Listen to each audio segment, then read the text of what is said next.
Welcome everyone to a live showing of 451 Degrees with this is more my interview one though, and joining me today is Ryan David Tuttle. Thank you for Hey, joining Alex. me. Hi. So we've talked a little bit. I try not to talk too much to someone I'm going to interview beforehand because, we don't want to spoil ourselves. But you are the New Hampshire State Director for the Atheists for Liberty. Correct. You are currently getting your psychology doctorate and Yes. your master's actually at the same time. Yes. And you're a former Jehovah's Witness minister. Yep. Yeah, and that's quite a lot of things going on there. Absolutely.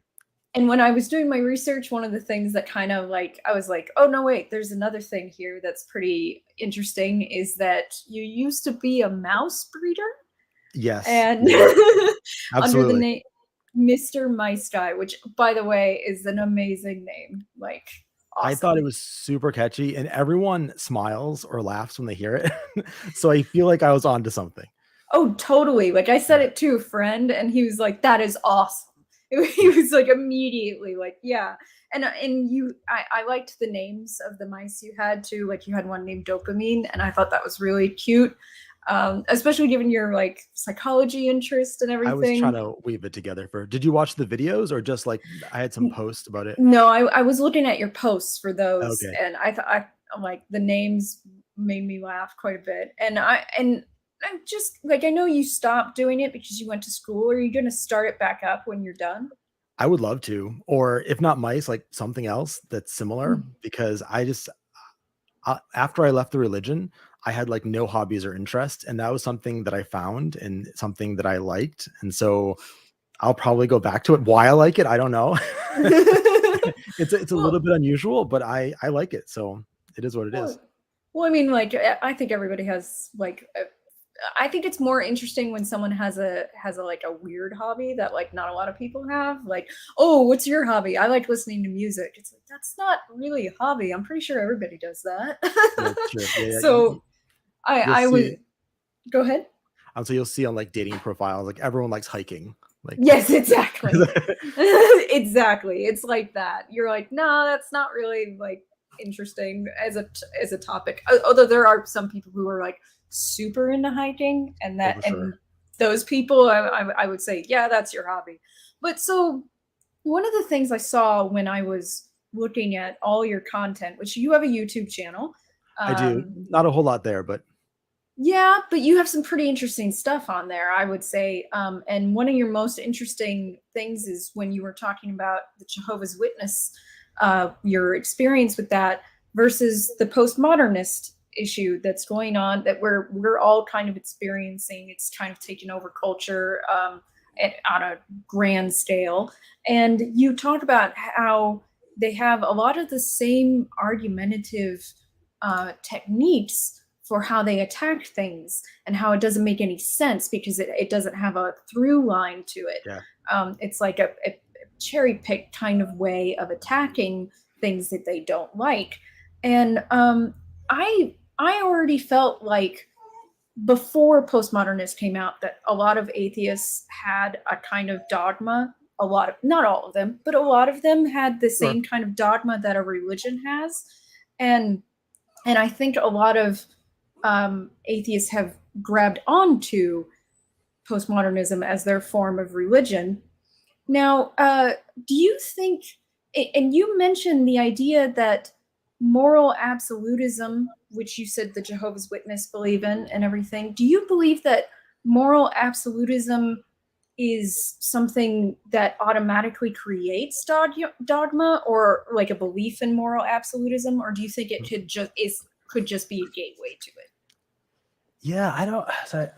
Does the belief that there is an absolute truth or an absolute good things that are absolutely good? Yeah, that's a good question. I don't know that it necessarily does, because a lot of atheists, I think, do not believe in moral absolutism, right?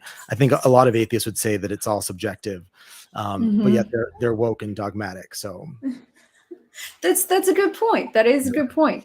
And did you so Did you find atheism before or after postmodernism kind of like affected it? So I knew nothing about postmodernism or woke stuff at all when I left the religion in 2016. So I guess I don't really. I mean, it was after or during, but I had no awareness of it back in 2016 when I was learning. Because you left the religion because of its own problems. Yes. Yeah, for sure.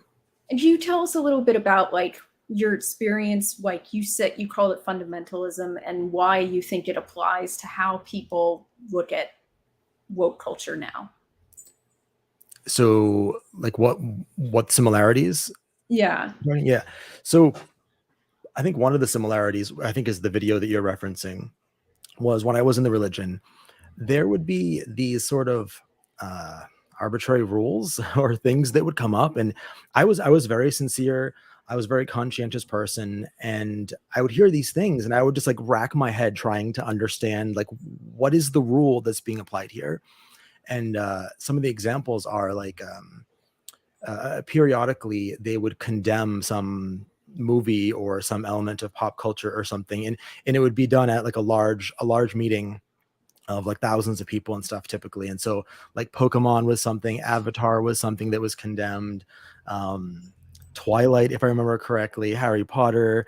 Uh, and the reason sometimes they'd give for why this was so bad would be weak, or I'd be like, what? Like Avatar, for example. The reason that they gave from the platform was that they were demonic blue aliens with demonic eyes. And I was like, well, I mean, God made blue animals. Like, why is like the fact that they're blue is demonic? And then they also didn't like the word avatar because they said it has something to do with Hinduism, uh, Mhm. which I think it is a word, but just because they use it in Hinduism doesn't mean that the movie is anything about Hinduism. So like, is it true that we can't use any word that's associated with religion other than ours? Because that may not hold true all the time. And it wasn't until after leaving that I realized that the rules that would be made up would be to serve a particular end. And so lots of times when something popular was demonized, the purpose is to isolate the people in the religion further from popular culture. And so, but then when you understand that the specifics of what they're saying don't really matter, it's like this end goal that they have. Uh, I think it makes a lot more sense. Some of the things that I heard or was told or was taught, like it's because they were popular. That's why they were being attacked, because like, why attack Twilight or Avatar and stuff, but then like X-Men's okay, or whatever. There'll be inconsistencies like that. Mhm. So, I find that kind of funny that avatar is a problem word, and I because it's a translation. I Indian like it's clearly like so. Really, the word is whatever the Hindu word is for avatar. So I find that really funny to me that that's. I mean, because that lacks any kind of logic to it. There's no through line there. Well, so I don't know if Beyond, the go word, I don't ahead. know if, I mean, Avatar could be the Hindu word, right? Or Hindi word. I don't know. I'm not sure if it Hindi. is or not, but that was their argument for sure. Yeah.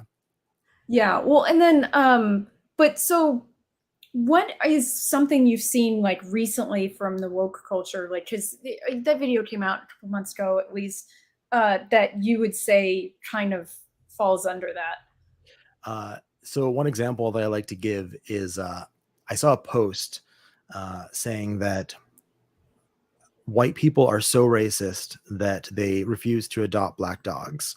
And so the racism of white culture is folding over into these dog shelters where no one wants to adopt these dogs. But then I've also been told that having a black dog is racist. And you can see her being obnoxious, but I happen to have a black dog. And so like, how can it be that it's racist to have a black dog, but then also racist to not have one? That It's doesn't a make sense. Yeah. Well, there's a lot of damned if you do, damned if you don't going on Yeah. in woke culture, and that's a really good example of that. We've seen um, a lot of really strange things, like, oh, you silence is violence. You can't not say anything.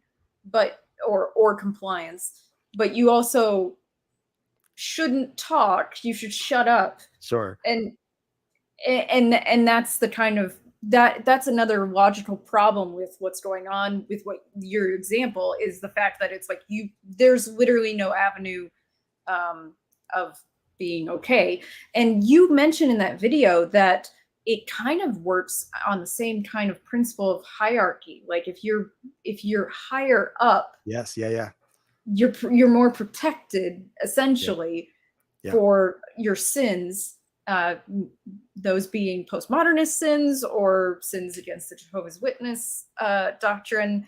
And I think that's really important, because I think a lot of people keeps harping on the idea that if you are like trans, if you're Black, if you're a woman, whatever, some kind of minority, you can say whatever you want. And that's not true. That is absolutely not true, because we see people like Buck Angel or Blair White, conservative Black people, they're treated honestly worse than just a white guy saying It's these bad. things. It's for sure it's bad.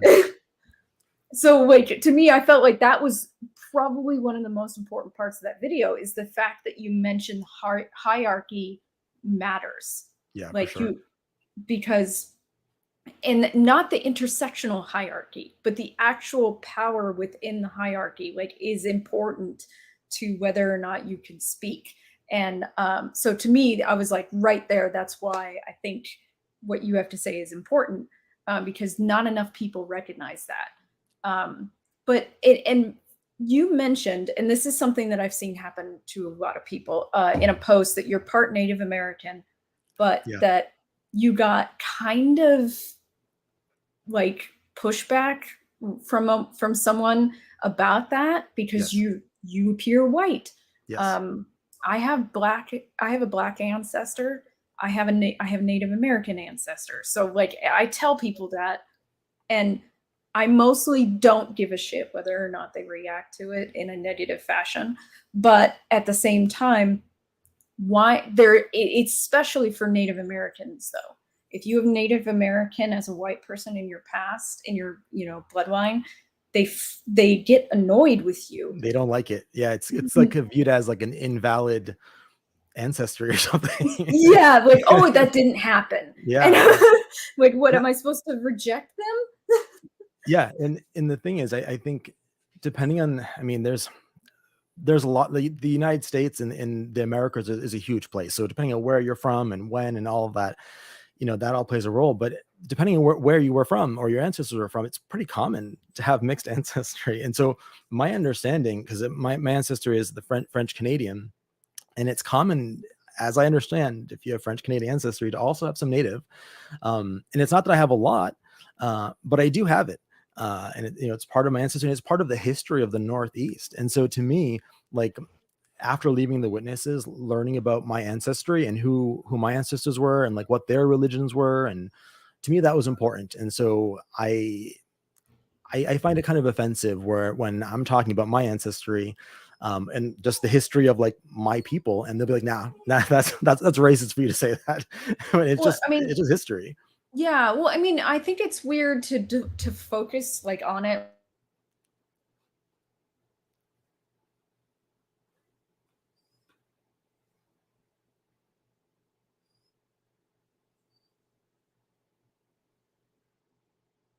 Oh, I think I lost you. Oh, I think you might be muted.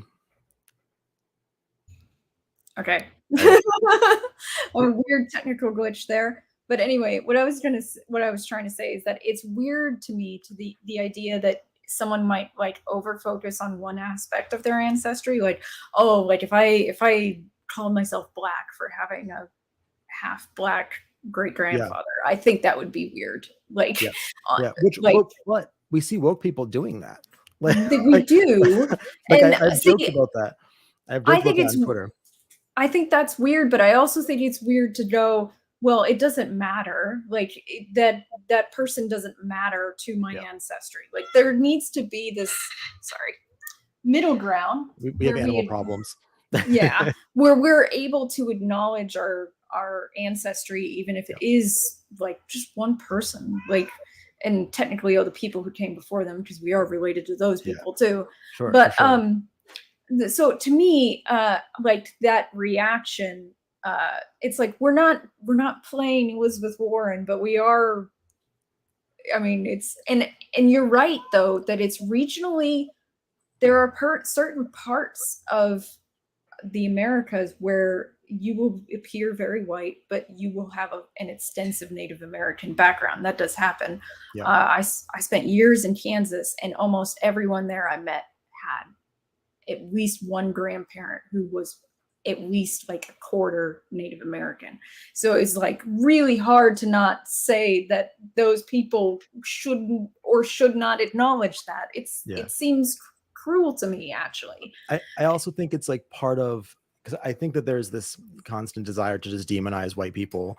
But it's part of our history as a country and as a continent to have this mixing going on, and it depends on the time period and location, like what the relationship between the Europeans and the natives looked like, but it varied depending on, where they were and who they were and stuff. So I think it's, to me, doing what they do erases a lot of the history that we have and the nuance that's there. Yeah, I totally agree, and I agree with your post in which you say that you wish you'd pushed back on her.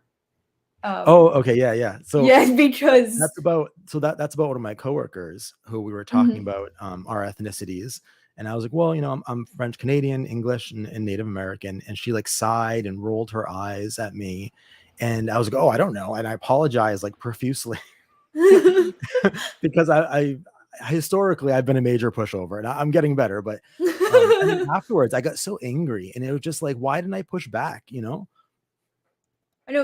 I mean, the point of that post is very important to me because I think not enough people have spine when it comes to like interpersonal, conversations, and someone does something like that. They don't want the conflict. They don't want the confrontation. Speaking of confrontations, Kat. And then, so to me, I feel like that's a really good point. And you have a lot of really good points psychologically on those posts. Like one of them, you say laughter as medicine, like that dealing with trauma through laughter. Sure.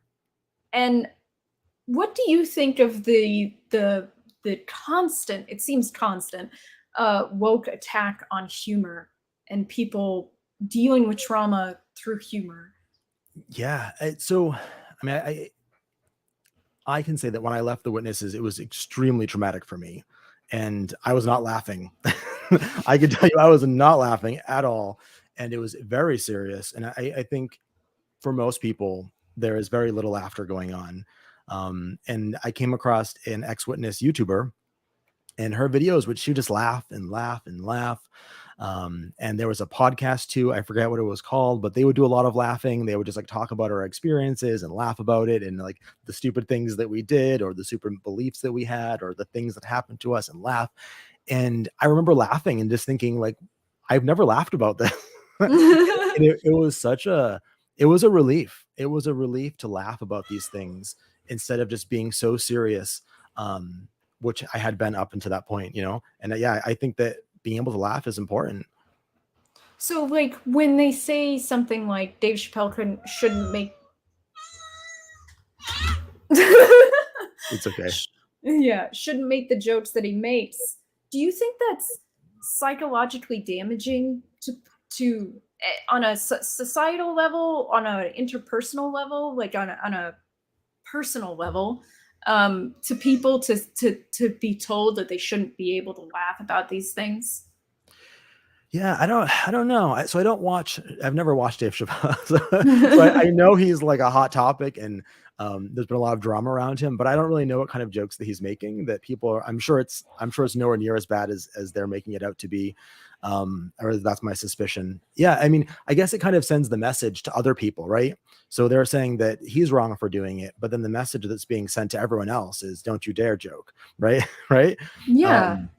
And so I think it makes everyone more sensitive, more uptight, probably. I don't know. I don't know, but I generally think that being able to laugh is healthy, especially the person who's experienced the trauma themselves. They should be able to laugh. Like at some point, not necessarily immediately, obviously. Yeah. So that's the other thing, is I think that there's like, there's a healing process that has to happen, right? So if you force it on people too early, sort of thing, that's probably not good either. But everyone's at different stages in whatever it is that they're going through. So there is, and this kind of tail ends on that, but there's this idea that I've seen it in psychology, that you should essentially wear your mental health issues as a badge of honor and not actually work on them and expect other people to accommodate your mental health problems. Now, what is your thought on that as someone who is studying psychology? So are you saying that you've just kind of witnessed that as part of the woke stuff, or did you like read that somewhere specifically? I've witnessed it in general from woke people, and some of them have literally written articles about how everyone else should be accommodating them for their mental health conditions. And I've also seen them act as though it's something that they should be proud of. Like literally, you should be proud of the fact that you have some sort of mental health condition. And it feels like another identity, essentially. They've turned it into an identity. So yeah, I mean, I've definitely seen that too. You see that in people's bios. They've got all the list of illnesses or disabilities and diseases and stuff. And I actually went to a humanist meetup a couple years ago, and who they're fairly woke typically too. But someone spoke, and before speaking, they listed all of their mental illnesses. And I was like, what? Why? Like, that seems really strange. Or to me, it seems strange. But as far as like what I've learned, so I'm not in a clinical psychology program. So I'm not studying that sort of thing specifically, but I do have counseling experience. And I think it's a mixed bag. Because on one hand, I was trained to be careful of the language that we use when describing people who are experiencing something. And so like we should talk about people who maybe experience schizophrenia as opposed to like being a schizophrenic. And I think part of that is that we're not trying to like, you don't want people to have that as their identity, right? They're more than just the whatever it is that they're experiencing, right? But then on the other hand, I know that like for AA, for example, so the counseling work I did before was addiction and mental health stuff.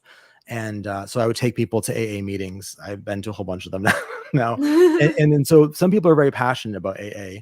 And one of the things they do is they're like, I'm an alcoholic, and at first I didn't agree with that idea. I didn't like that idea, because I'm like, you're not just an alcoholic, you're more than an alcoholic, right? But for some people, there's this denial that's happening around their addiction, or maybe I think mental illness too. There could be a denial around that as well. And that having that and taking that identity on, or like being like, I'm an alcoholic, it is what it is, and I've got to work on it, is helpful for some people. So I do think that there's like this further thing that's kind of part of what you're talking about too, with people getting like social credit on social media, like where we're like rewarding it or something, which is a little bit different. But yeah, I think it's a little bit of a mixed bag. I actually agree with that. I think that some people allow themselves, when they take on an identity, to mean that they can't grow, whereas some of them use it as a form of personal responsibility. So I think it kind of depends on the person. There's some nuance to be had there. Yeah. So I really actually agree with that. Now you're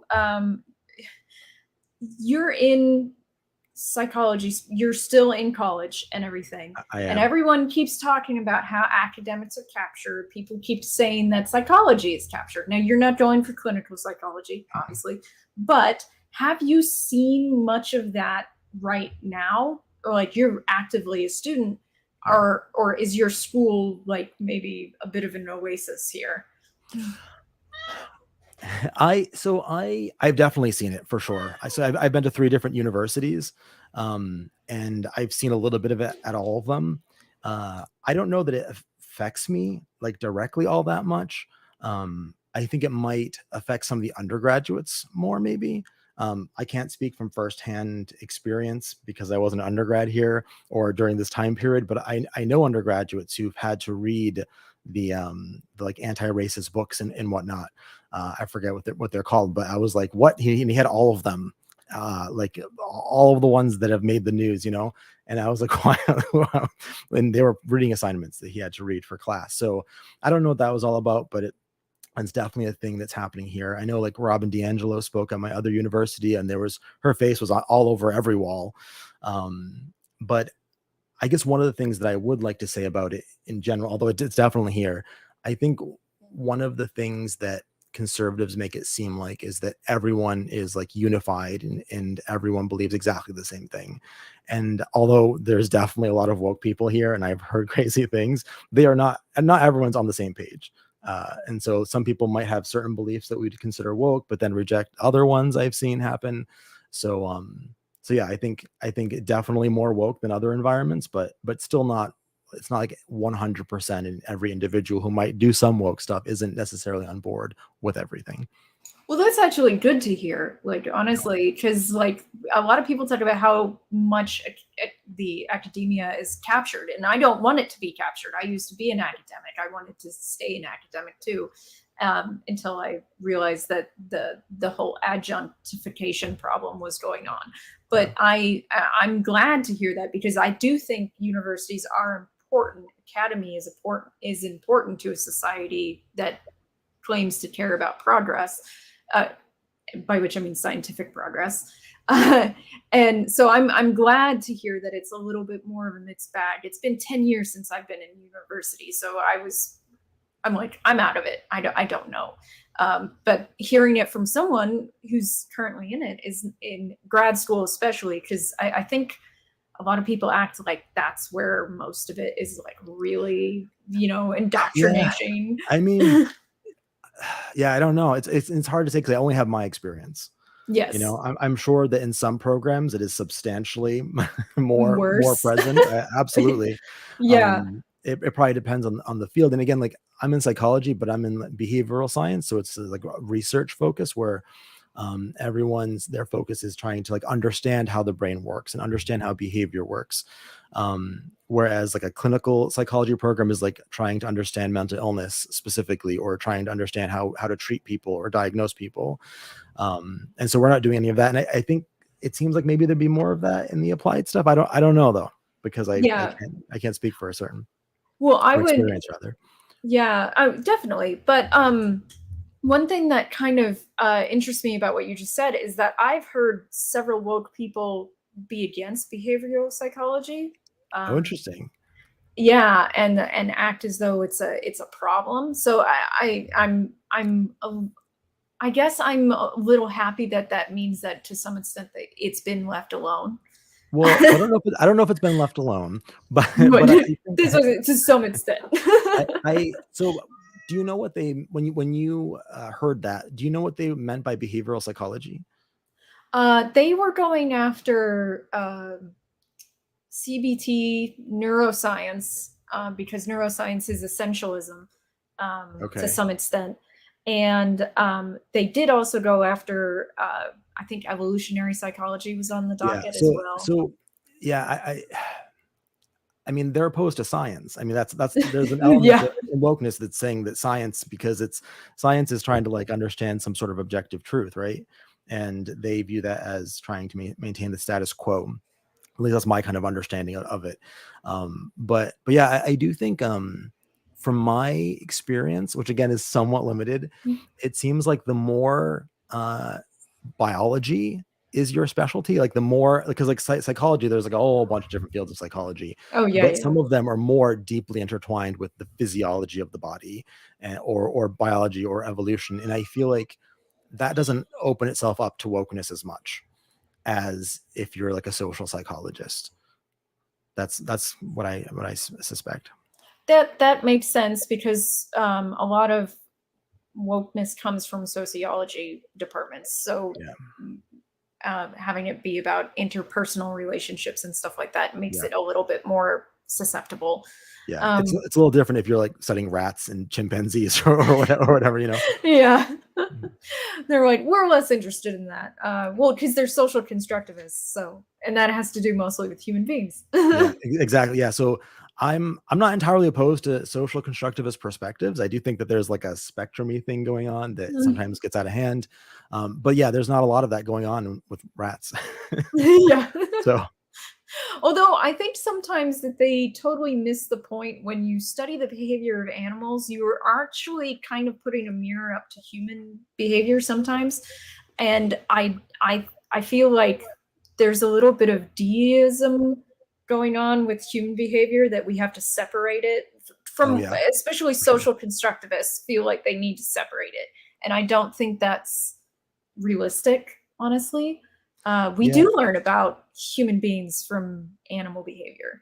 Yeah, absolutely. That'd be like what I do is comparative psychology stuff, where you're studying some sort of animals to try to get a. Sometimes it could be for the sake of understanding the animals too, but generally it's try to get a better understanding of human biology or psychology or whatever. Yeah, definitely. Now, you wrote essentially this idea of like your personal brand and mission. Okay. And you picked 3 words, and I loved these because I was like, yeah. I know what you're talking about. I don't Yeah. remember the words though. So You don't remember the words. I wrote them down. Okay. Autonomy, competence, and connection. Okay. Now, the first one is especially very important to me because it's to me, it's almost, especially the way you explained it, it's almost exactly the same as self-accountability. Like having, and which I got into the whole idea of being accountable for your actions through the idea of agency and for characters in fiction. Okay. So a completely different path to get to almost exactly the same thing is that we're responsible for ourselves and how we react to the world and all that, and what we do in the world. I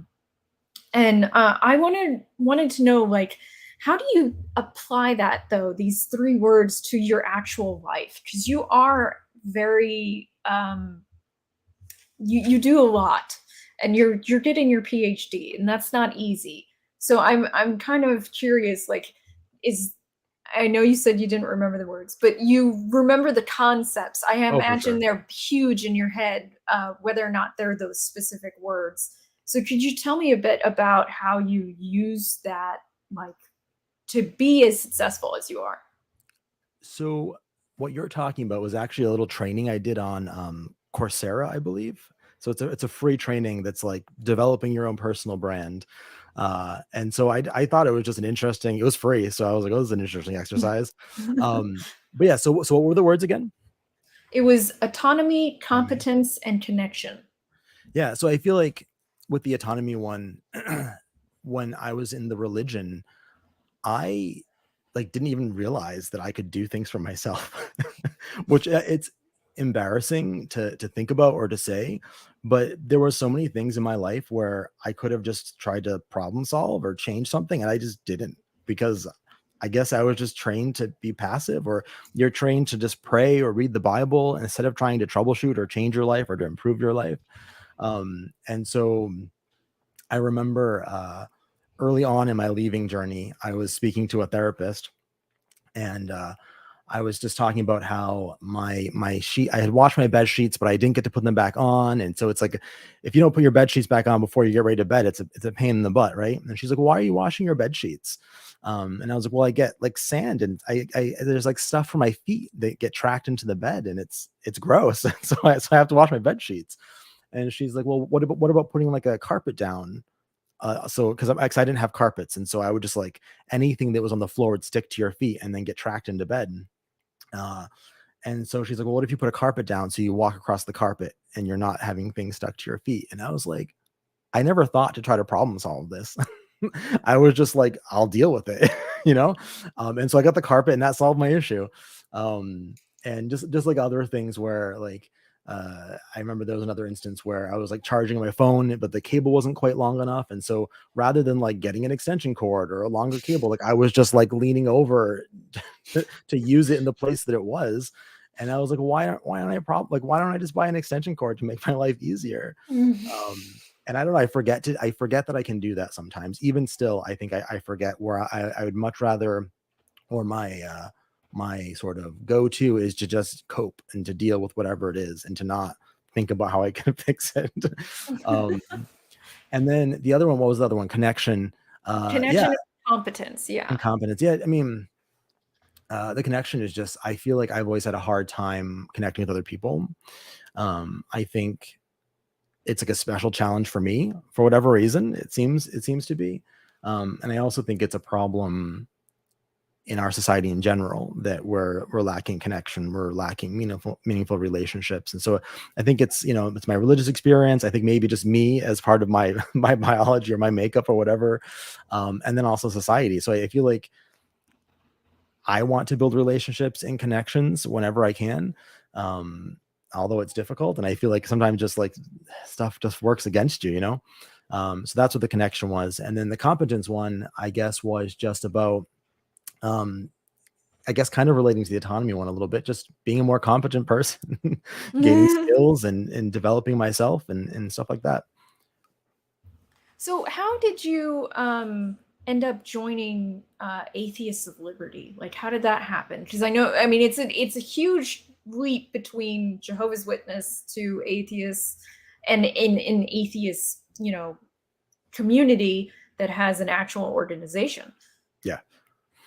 So when I left the religion, there was like a whole year, like almost all of 2015, that I was just lost. I didn't know who I was.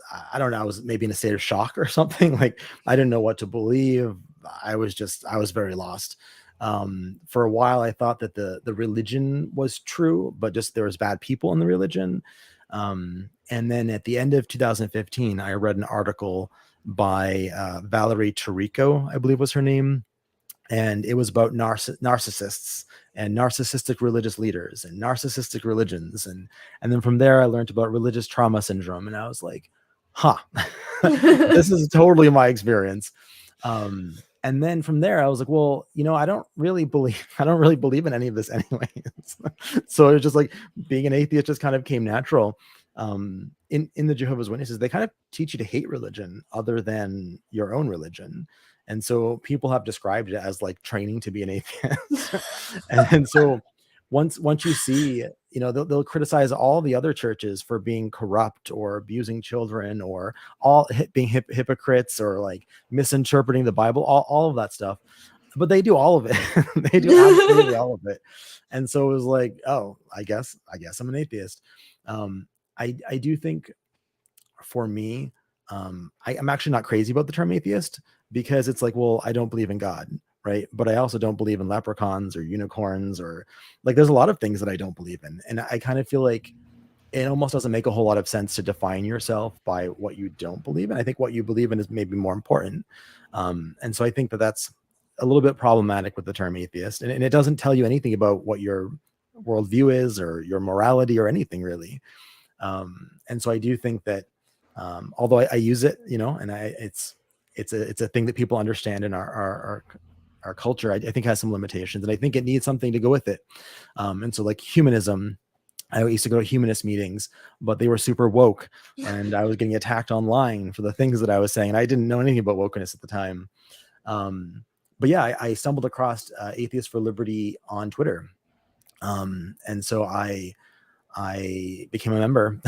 And I was really happy to find an atheist organization that was not woke, because all atheist people seem to be woke is what it seems like, or nearly all. Clearly it's not the case that it's all of them, but it seems that way.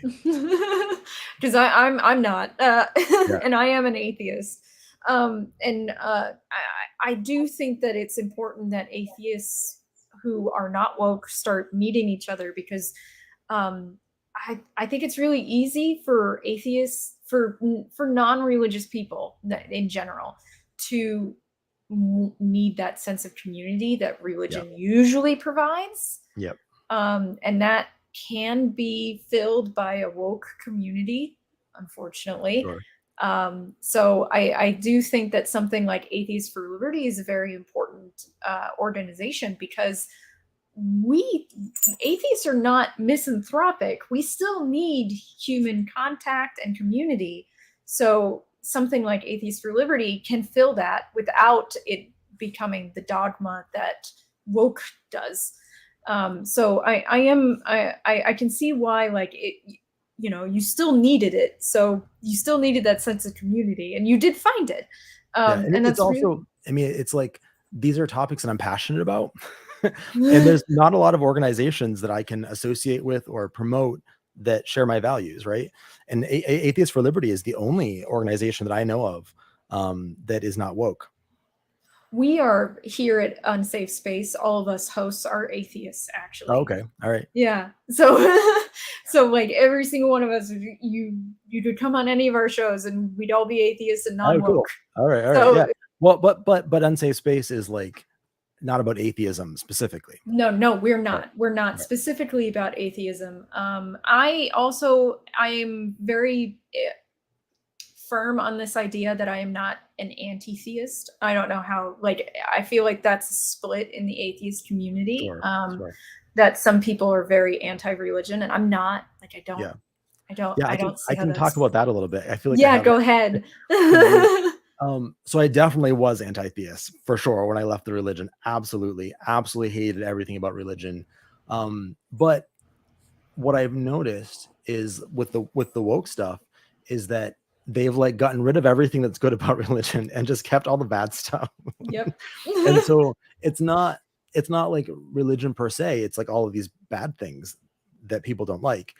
And when I think about religion, although it definitely gives me the heebie-jeebies because of my experience, but I really think of religion as this sort of really large umbrella that includes all sorts of different kinds of behaviors, like meeting together weekly. I don't think that's bad, but it's part of religion. Is it religion? No, but it's part of it, right? Do I Yeah. think like singing hymns together is bad? No, I think we should probably do that. I mean, would it give me the heebie-jeebies to do that? With some atheists, probably yes, but I don't know that that's bad for us. And there's a lot of things about religion that maybe are associated with religion, but I don't think are bad. And I think that there's a couple key issues or parts of religion that atheists tend to have some issues with. So things like hypocrisy, but again, not exclusive to religion necessarily, and also superstitious behavior. And so I think that in particular, it's the superstitious behavior that most atheists are really opposed to. And I've done a lot of thinking about that.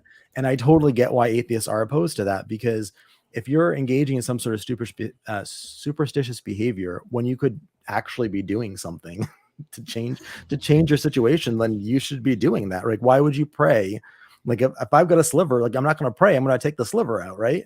And so the atheist perspective for most people is like, don't pray, take the sliver out. But I think that part of the reason why religion exists and these superstitious behaviors exist as part of religion is I think it's a way for people to kind of control their stress response. So one of the things I was studying is stress. And so the perception of control over whatever is happening is important for helping you manage your stress. And if you don't feel like you're in control of whatever is happening, or that you don't have any control of your environment, then the effects of stress will be worse. That's like the very simple, broad thing, right? But I think a lot of the superstitious behavior that people engage in, it gives them a sense of control over things that they might not have control over, right? And so in certain forms of prayer, people are asking God for help or for guidance or for protection or for answers. And I think that for people who don't have a lot of control over their life, you know, I think of like people who are impoverished or who are in some other really bad situation, like they genuinely have less control over their lives, and they also tend to be more religious. And I think part of the reason why is that it's helping them, give them a sense of control over things that they might not have control. And so, although I am in the camp of atheists where I'm like, yeah, we should be doing things, I also have some sympathy for people who are in bad situations, and that some religion gives them some sort of comfort or relief. It's interesting because your description made it sound almost like OCD behaviors, you know, and that was because I read a lot about anxiety and control issues, Okay. especially from a brain perspective, because I have an anxiety disorder. So I read a lot of Sure. books from psychiatrists and psychologists, especially the ones that actually study the brain. Yeah. More than the ones that are about clinical interactions. I find it more interesting. The brain is more interesting to me, and I notice you feel the same way. Yeah. So a book. So the book that would be like the book that talks about what I'm talking about is called Learned Optimism by Martin Seligman. He doesn't talk about religion in that at all, but he was the guy who discovered learned helplessness. So yeah, I recommend that book. That was actually the second book I read after leaving, or actually I read it before I left the religion, because I was like searching for answers when I was leaving, or like in the early stages, and that was one of the books that I read. But I highly recommend it. About how old were you when you left? It was like 2000. It was a little bit of a transition, right? But 2013, 2014. So I was like 27, maybe something like that. Does that sound right? Yeah. That 25, 26 sort of range. Yeah. Like that. So like mid to late 20s. Yeah. I was just curious because I was wondering, like, whatever stage of your development you were in, like, that would like give me an idea of like what was going on from that perspective. But sure. So do you notice you have a video where you talk about your experience over the last 2 years, and you were literally forewarning people in your life about coronavirus before it came to the US. Yes. And I thought that was kind of interesting because but to me, the most interesting part about it is that you called it the great narrative, that the way people would flip based how they felt about scientific ideas based entirely on what was politically advantageous. Because and the way that a lot of people have forgotten that in the beginning, the left was saying that don't wear masks, they don't work. They were saying it's a conspiracy theory to be concerned about this. Yeah. And there's video clips of media like news anchors and stuff saying that for sure. Yeah, and I've noticed a lot of people point that out, like on like Twitter and stuff, that you guys literally said the opposite of this, and that keeps happening. That like they keep doing that and expecting us to like forget that, and it might just be a few months time, and what do you think is do you think that's just bluster to go forward with this 180, or like what do you think is going on there that they think it's okay to like believe we're going to forget, I guess? I honestly don't know. I actually, so a lot of my former friends, or like almost all of them after leaving the religion, are woke, and so are not my friends anymore. Oh. But one of them, I asked him, I was like, how do you reconcile this? Because he called me was it him? I believe it was him calling me a tinfoil hat wearing conspiracy theorist. And he was like, I don't want to hear about the virus, this conspiracy and stuff. And now he's like very much the typical left-wing perspective on this. And so I was like, how do you reconcile this? And he said that there was nothing to reconcile. And I don't get it. I don't know. It's like, I don't know. I really don't get it. Yeah, it seems crazy to me, but one of the things that it shows a cognitive dissonance to the idea that I 100% believed X, and now I 100% believe the opposite of X. Yeah. And and as he said, there's nothing to reconcile here. And it's like, if you literally, I feel like that could actually break your brain a bit to force yourself to do that. Yeah, I don't know. And I mean, even when I was concerned about it, even then I was like, I don't know what's going to happen, guys. I know that there are these scary videos being circulated around. They might be fake. I can't tell if they're fake, but I think that we're going to be shutting down. I think that this is going to happen, and I don't really know what it's going to look like, but I feel like we should be prepared and aware. And one of your things was like, you were like, buy more food. And to Yeah, me, I'm sort of like, that's actually like, that's good advice, because we did actually have a problem there. we did. Yeah. So like, I don't- mostly because people start freaking out. And but like, anytime there is an emergency, you should actually have extra food on hand. That's just a Sure. general preparedness thing. So to me, I'm sort of like, that's not crazy. It's never crazy to tell people that something might happen. You should buy more food. I know. I was telling my parents, I was like, well, when you go to the grocery store, just buy a little bit extra, because I think that they're going to shut stuff down, and I think that people are going to panic, and we might not be able to get access to certain things. So if you have a little bit extra that can just get us through a few weeks or a month, or I don't know how long, that'll help us out, Yeah. and nobody listened though. I honestly like had an opposite reaction than you, mostly because I was not aware. Like you were very aware, like very early on, what was Yeah, going like on. January 2019, I think, is when I became aware of it. Yeah, that's very early. And I was not like, I was blindsided. Honestly, I was, because I don't watch I the think most news. people were. Yeah.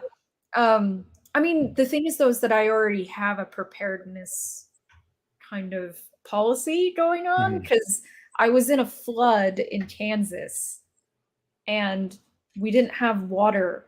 No water was drinkable Oh for a man. while there. So like, to me, ever since then, I'm like, well, I have to have water on hand. I have to have food on hand. So like, that part of it, I was prepared, but but psychologically, I was not prepared. Yeah. So there's like a difference there. But I found that so interesting that you still had the sense of skepticism, though. Like you were Yeah. still like, maybe the videos are not completely. I was like, I know something's up. Something's up. Something I think they want us to see these videos, and I don't know if it's like, I don't know. But I was absolutely saying those things then too, because some of the videos seem. Do you know the video I'm talking about? Yeah, I do. Where like people were like dropping dead in the street, and they seemed odd. Like it seemed unbelievable. But then I was like, well, if people are dropping dead, like maybe it is serious. Like, but it But did you like, seem unbelievable. you Some of did the videos. say, though, like, well, we don't know what they're dropping from. Like, oh, they dropped. Like, Or but when the why? videos were recorded. Yeah, why when the videos were recorded. I mean, I forget.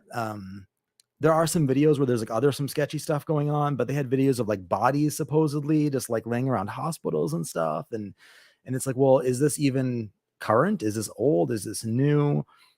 We don't know anything, Well, that's actually is this current? Is this new? Those are a very good set of questions, because right now there's the whole monkeypox thing going around, and I'm seeing a lot of photos and stuff, Yeah, I but saw that some of too. those photos are old. Yeah. So, and a lot of people are willing to be tricked by those things, or not willing to be on guard for someone Yeah. to. So I don't know the ones you saw specifically, but some of the ones I saw, it seemed like they were old pictures, but it also seemed like they were kind of just using it as a stock photo, Yes. as opposed to being like, this was taken 2020, right? It just Yeah. kind of being like, this is monkeypox. So I don't know if that's necessarily nefarious. It might just be a pic, because they want to have a picture of monkeypox, so they grabbed something that they had. So who Yeah. knows? Yeah, I know. They did that about fires too. We don't have any footage or photos of the current fire that's going on, Yeah. but we do have this old photo or this old footage. Well, that And happens with the military stuff too, right? Wasn't there some yeah, scandal where they had some video of something that wasn't real somewhere? yeah, exactly. I mean, I've worked in marketing for a long time, and I know that stock is like very important and everything. But at the same time, when you're talking about news and like things that are going on like right now, I Yeah. find it to be kind of counterintuitive to use stock, because it, for one thing, then you create a question: is this real? Are you lying to me? If people recognize that it's stock. Yeah. And I mean, I do feel like, because I saw some of those posts that you're talking about, and I feel like when I see the picture, I think the assumption is that this is of, like, if these are people in hospital, like they show people on respirators or in hospitals, I'm assuming that's of the people that we're talking about, right? yeah, Not exactly. a stock photo, but sometimes it is a stock photo. So Yeah, and I think in news that is kind of a, like, maybe not a great practice for making sure people like take you authentically as news. Mm. Um, I'm not to say that news is great at telling you the truth in the first place, but just as a practice, I don't think they should be doing it. But okay, so this show is all about censorship. So I have a question for you. What do you think, right, like recently, is the most egregious form of censorship you've seen?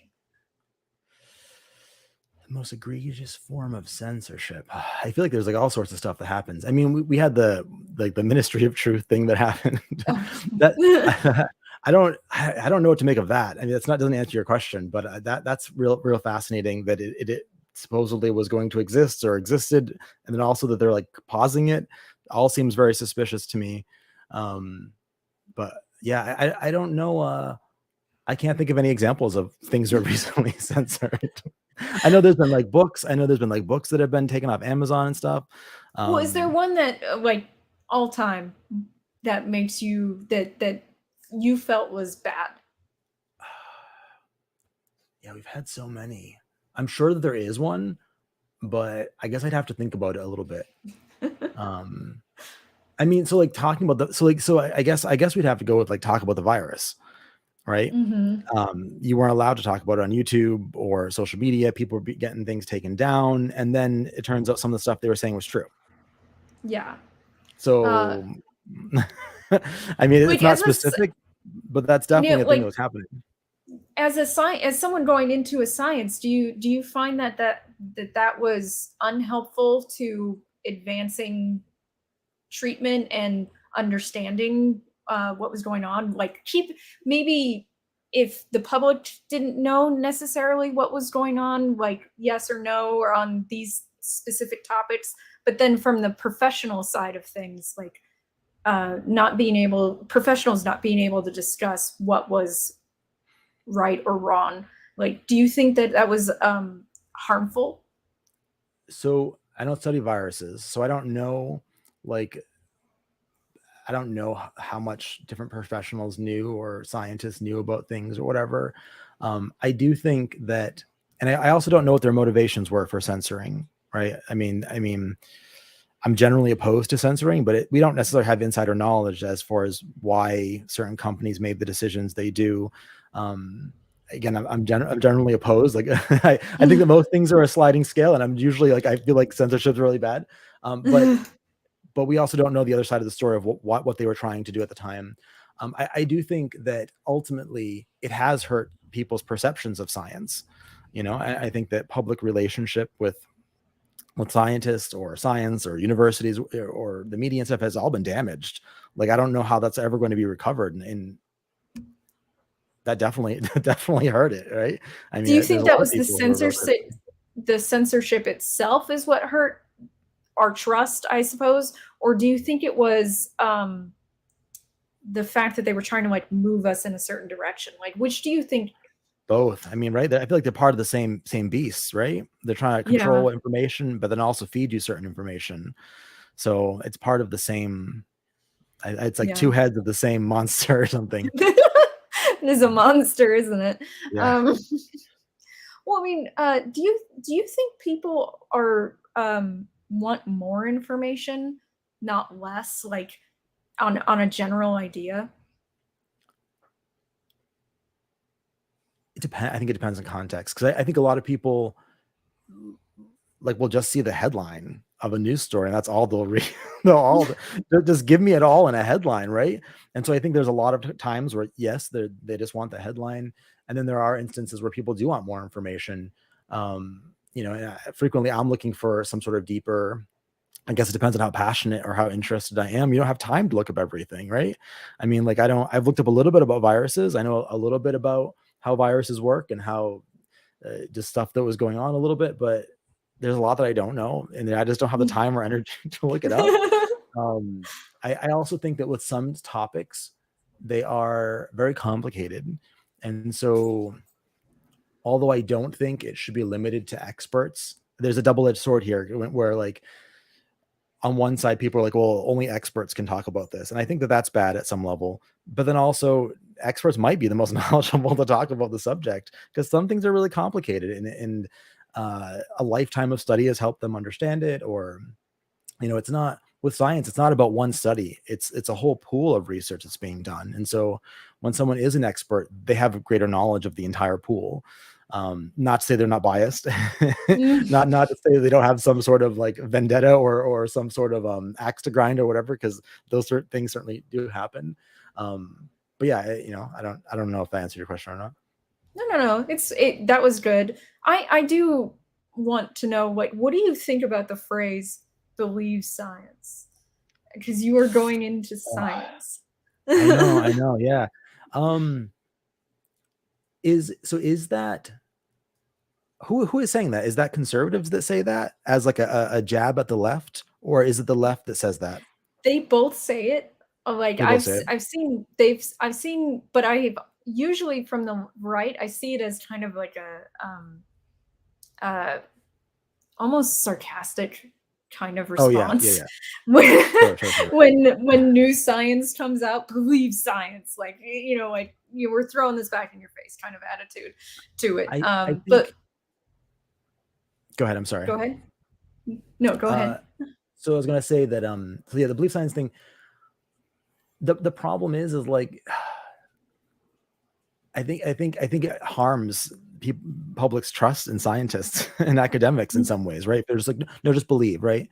And part of the things what I'm opposed to about religion is the intellectual and moral authoritarianism, where my church is like, well, we have all the answers. We're going to tell you the answers. Don't be a skeptic. Don't question. Don't think for yourself. We're just going to tell you.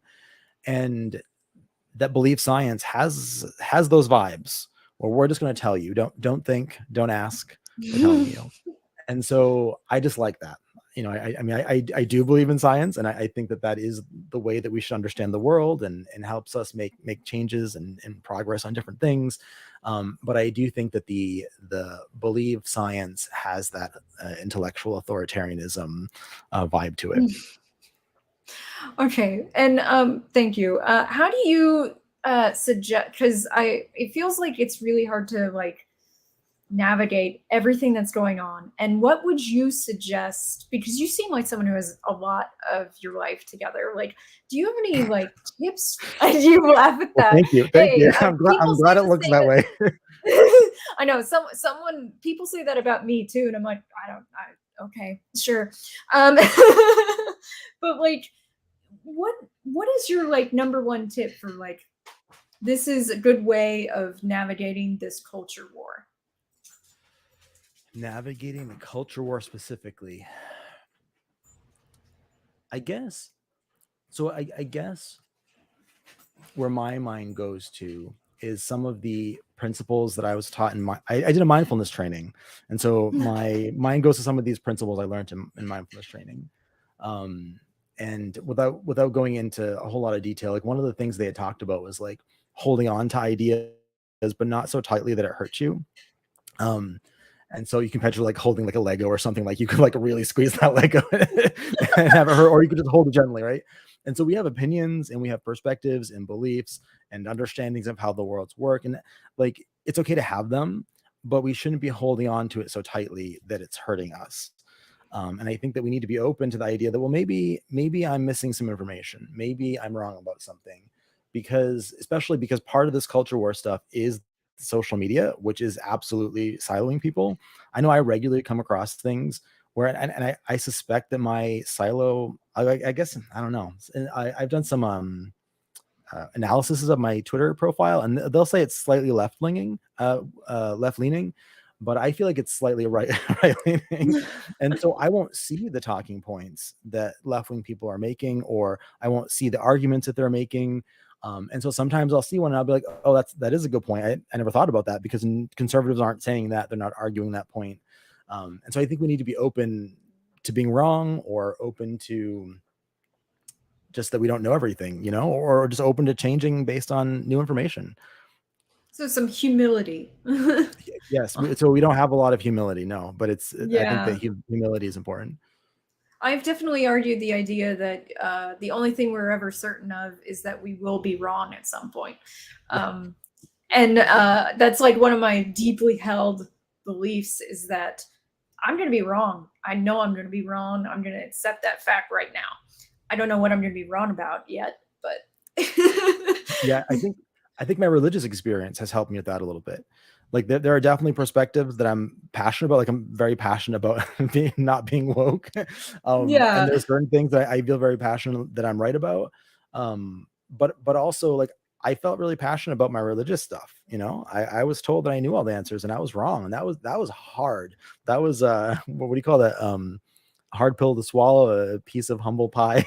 You know, so that was something. And so now I'm a little bit hesitant sometimes to be like, I know all of the answers. And I think I tend to do that anyway. Sometimes I try to remember that I could be wrong. yeah. And I think I'd a like lot to of hear. people, yeah, I think a lot of people, like, even if they do think that they try to have a sense of humility and about, sometimes you're going to fall into that arrogance of certainty. Yeah. I don't think you can avoid it 100% of the time. Like, Yeah. And I think that's actually part of being wrong, is that, sometimes your behavior is going to be wrong. But so we'll wrap this up unless you got anything else to give my audience. No? Okay. No, I got nothing.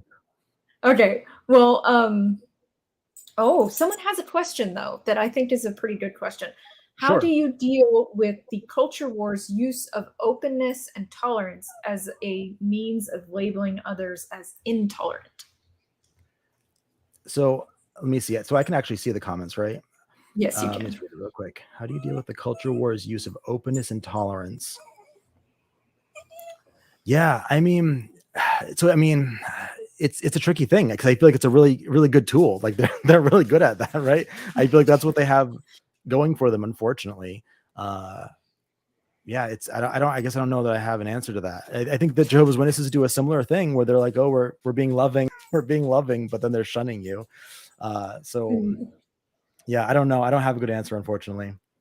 I mean, I think it's two-faced. But it's kind of hard to accuse someone of being a hypocrite without sounding like a jerk, honestly, sometimes.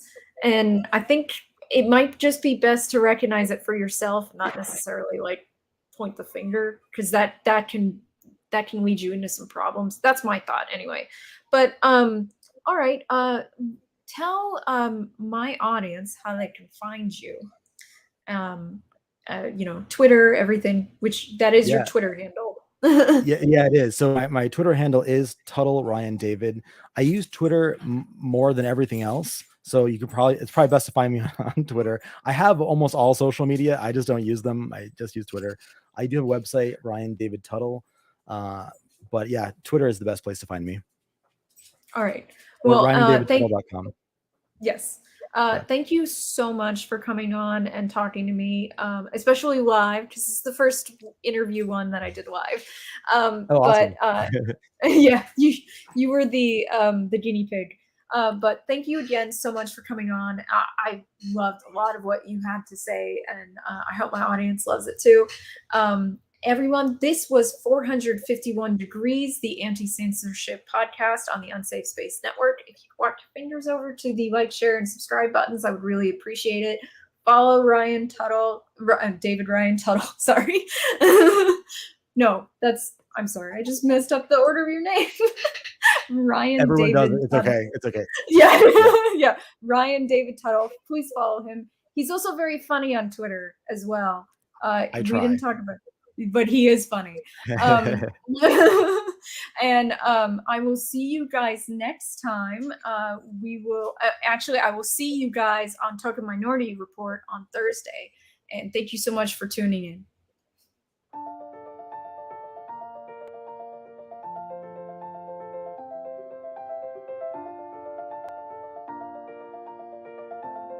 Thanks for sticking around until the end.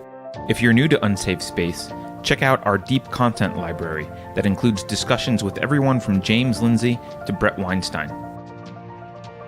And please consider helping to fund our work by visiting unsafespace.com/donate. You can find us on a variety of social media platforms, and you can find a community of like-minded individuals on our Unsafe Space Discord server, which is open to financial supporters at any level. We hope to see you there. Warning. This is an unsafe space. Dangerous ideas have been detected. The content of this production does not meet WHO health and safety standards. Please report to a United Nations Sanitization Center immediately. Association with the following individuals is strictly prohibited. Experts who benefit from printing money agree that printing money does not cause price inflation. Trust me, just 2 more weeks to slow the spread of monkeypox. If you think about it, no one should be allowed to express opinions. But don't. Think about it, I mean. That's not your job. Thinking has been scientifically proven to be less efficient than compliance. Science, scientific, and scientifically are registered trademarks of the World Economic Forum. Unauthorized use is prohibited. Computer voice courtesy. Never mind, that last line is fake news. Please disregard it and return to your safe space immediately. There will be cake.